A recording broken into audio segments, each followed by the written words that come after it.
এক গ্রামে খুবই দরিদ্র এক কৃষক বাস করত। তার খুব সুন্দর এক হাঁস ছিল। হাঁসটা কৃষকের খুব প্রিয় ছিল।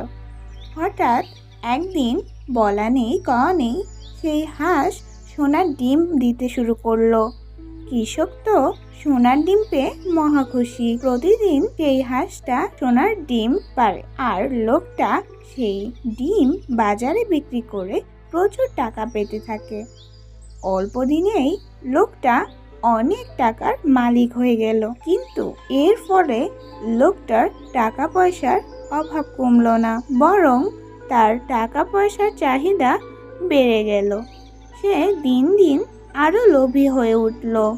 লোকটা একদিন ভাবলো, আচ্ছা, হাঁসের ডিম যেহেতু হাঁসের পেট থেকে আসে, তাহলে নিশ্চয়ই হাঁসের পেটে অনেক ডিম আছে। তাহলে প্রতিদিন একটা ডিম পাওয়াতে হাঁসের পেট কেটেই তো অনেক ডিম পাওয়া সম্ভব। এরকম ভেবেই লোভী লোকটা তার প্রিয় হাঁসটিকেও মেরে ফেলতে বিন্দুমাত্র পিছপা হলো না। সেদিনই হাঁসটির পেট কেটে ফেললো সব সোনার ডিম একসঙ্গে পাওয়ার জন্য।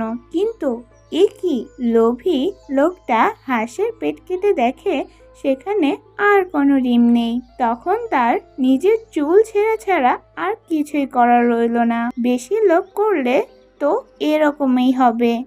গল্পের শিক্ষা, অতি লোভে তাঁতি নষ্ট।